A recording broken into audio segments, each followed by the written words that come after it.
আসসালামু আলাইকুম, সবাই কেমন আছেন? আশা করি সবাই অনেক অনেক ভালো আছেন। তো আজকে ফাইনালি কাকিমনের বাগানে স্প্রে করার জন্য চলে আসলাম। তো কিভাবে আমরা স্প্রে করছি আজকের এই ভিডিওর মাধ্যমে সম্পূর্ণ বিস্তারিত আপনাদের মাঝে তুলে ধরার চেষ্টা করব।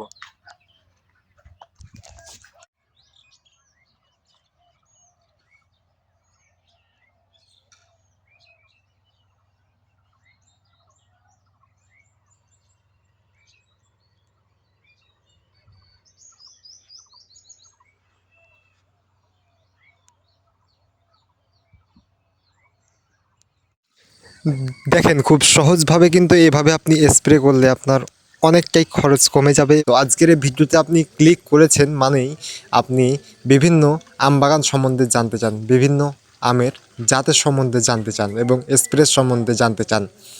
তো আপনারা দেখতে পাচ্ছেন যে আমরা ছোট্ট করে একটু গর্ত করে সেখানে স্প্রে করার জন্য বিষগুলোকে মিক্স করছি।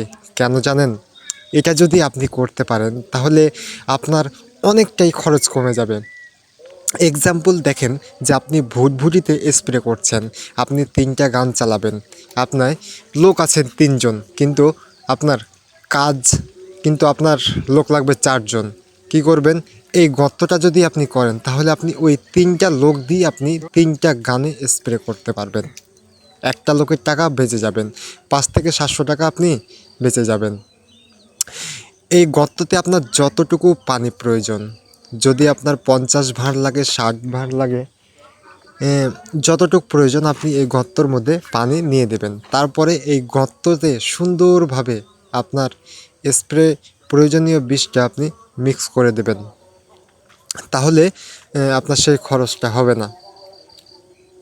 তো আমাদের এলাকাতে এটা কিন্তু এখন কেউ করছে না, বাট আমরা এটা শুরু করে দিয়েছি করতে, কারণ অনেকটাই এটা লাভবানজনক এবং এটাতে পরিশ্রম কম হয়। এটাতে রিল্যাক্সে মেশিন জুড়ে দিয়ে আপনার টেনশন করা লাগবে না যে কখন পানি শেষ হয়ে যাবে, আমি পানি দেবো। তো আপনারাও এই কাজটা করতে পারেন। আপনারা একবার ট্রাই করে দেখেন। হয়তো শুরুতে একটু কষ্ট হবে গর্তটা খুঁড়তে, তারপরেই কিন্তু আপনাদের আর কোনো কষ্ট হবে না, একদম রিল্যাক্সে। দেখছেন এইভাবে গর্ত করে আমরা কি সুন্দরভাবে মিক্সগুলোকে একসঙ্গে মিক্স করে দিচ্ছি। বালতিতে 4 কোণাতে 4 ডোল পানি লোড করে সেই পানিগুলোকে আবার সেই হাউজে মিক্স করার জন্য ঢালছি।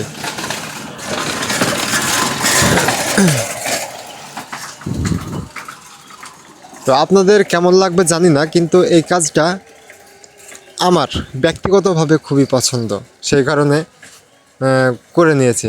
তো আমার চাচাতো ভাই দেখতে পাচ্ছেন, তাকে বললাম যে তুই ভালো করে বীজগুলা গর্তের মধ্যে দিয়ে সেই বীজগুলাকে গর্ততে স্প্রে করে দেন। ওই যে দেখতে পাচ্ছেন লুঙ্গি পরে আছে, মূলত ওটা আমার চাচাতো ভাই, আর ছোটোটাও আমার চাচাতো ভাই। তো ওই লুঙ্গি পরা ভাইয়েরই কিন্তু এই পুরো বাগান। এই দেখতে পাচ্ছেন, খুবই সহজ একটা বিষয়।